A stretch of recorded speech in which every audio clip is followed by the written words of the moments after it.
സങ്കീർത്തനം 17. യഹോവേ, ന്യായത്തെ കേൾക്കണമേ, എൻ്റെ നിലവിളിയെ ശ്രദ്ധിക്കണമേ.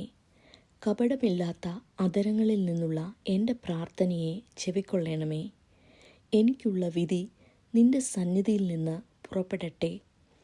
നിൻ്റെ കണ്ണ് നേർ കാണുമാറാകട്ടെ. നീ എൻ്റെ ഹൃദയത്തെ ശോധന ചെയ്ത് രാത്രിയിൽ എന്നെ സന്ദർശിച്ചു. നീ എന്നെ പരീക്ഷിച്ചു, ദുരുദ്ദേശമൊന്നും കണ്ടെത്തുന്നില്ല.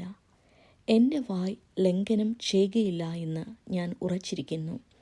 മനുഷ്യരുടെ പ്രവൃത്തികളെ കണ്ടിട്ട് ഞാൻ നിൻ്റെ അധരങ്ങളുടെ വചനത്താൽ നിഷ്ഠൂരൻ്റെ പാതകളെ സൂക്ഷിച്ചൊഴിഞ്ഞിരിക്കുന്നു. എൻ്റെ നടപ്പ് നിൻ്റെ ചുവടുകളിൽ തന്നെ ആയിരുന്നു. എൻ്റെ കാൽ വഴുതിയതുമില്ല. ദൈവമേ, ഞാൻ നിന്നോട് അപേക്ഷിച്ചിരിക്കുന്നു. നീ എനിക്ക് ഉത്തരമരുളുമല്ലോ. നിന്റെ ചെവി എങ്കിലേക്ക് ചായ്ച്ച് എൻ്റെ അപേക്ഷ കേൾക്കണമേ. നിന്നെ ശരണമാക്കുന്നവരെ അവരോട് എതിർക്കുന്നവരുടെ കയ്യിൽ നിന്ന് നിന്റെ വലങ്കയ്യാൽ രക്ഷിക്കുന്നവനായുള്ളവേ, നിന്റെ അത്ഭുതകാരുണ്യം കാണിക്കണമേ. കണ്ണിൻ്റെ കൃഷ്ണമണി പോലെ എന്നെ കാക്കണമേ. എന്നെ കൊള്ളയിടുന്ന ദുഷ്ടന്മാരും എന്നെ ചുറ്റിവളയുന്ന പ്രാണശത്രുക്കളും എന്നെ പിടിക്കാതെ വണ്ണം നിന്റെ ചിറകിൻ്റെ നിഴലിൽ എന്നെ മറച്ചുകൊള്ളണമേ. അവർ തങ്ങളുടെ ഹൃദയത്തെ അടച്ചിരിക്കുന്നു, വായുകൊണ്ട് വമ്പ് പറയുന്നു. അവർ ഇപ്പോൾ ഞങ്ങളുടെ കാലടി തുടർന്ന് ഞങ്ങളെ വളഞ്ഞിരിക്കുന്നു.